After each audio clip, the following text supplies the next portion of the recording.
So hello everyone, JEE Advanced 2026 question है the correct order of dipole moment for the given species is।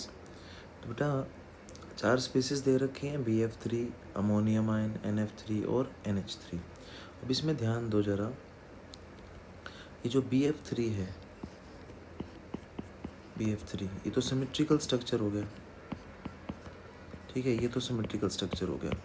तो इसके अंदर तो dipole moment जो है वो कैंसिल हो जाना है, नेट डाइपोल मोमेंट कितना हो जाएगा, यहाँ पे 0 हो जाएगा। अमोनियम के अंदर की अगर मैं बात करूँ तो अमोनियम आयन जो है that is also symmetrical structure, ठीक है, ये सिमेट्रिकल स्ट्रक्चर है, इसके अंदर में नेट डाइपोल मोमेंट जो है वो 0 हो जाना है। लेकिन NF3 की अगर मैं बात करूँ, NF3 में ये जो फ्लोरीन एटम्स लगे हैं ना, इनकी इलेक्ट्रॉन नेगेटिविटी बहुत ज़्यादा है, तो इलेक्ट्रॉन डेंसिटी किस तरफ रहेगी, फ्लोरीन की तरफ रहेगी।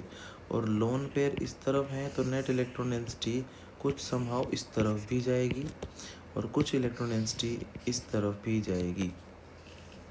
तो यहाँ क्या हो रहा है, जो डाइपोल है ना वो कैंसल हो रहे हैं एक दूसरे के साथ में। डाइपोल, ठीक है ना, स्मॉल अमाउंट में क्या हो रहे हैं, कैंसल हो रहे हैं स्मॉल अमाउंट में, ठीक है ना, स्मॉल अमाउंट में कैंसिल हो रहे हैं, जिसकी वजह से यहाँ डाइपोल मोमेंट जो है आएगा तो, लेकिन क्योंकि थोड़े से कैंसिल हो रहे हैं तो वो क्या हो जाएंगे, कम हो जाएंगे। लेकिन जब हम अमोनिया की बात करते हैं,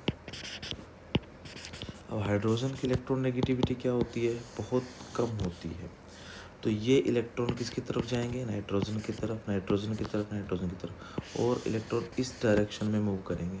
तो इसमें एक तरफ पॉजिटिव और एक तरफ नेगेटिव चार्ज जो है वो डेवलप हो जाना है, यानी यहाँ जो डाइपोल मोमेंट है वो ज़्यादा आएगा। तो अगर इस हिसाब से देखें तो सबसे ज़्यादा डाइपोल मोमेंट किस में आने वाला है, अमोनिया में, ठीक है, NF3 में कम, और इन दोनों में 0 है, दैट मीन्स इक्वल रहेगा। तो करेक्ट ऑप्शन हमारा जो आने वाला है वो क्या आने वाला है, ए ऑप्शन आने वाला है। Thank you.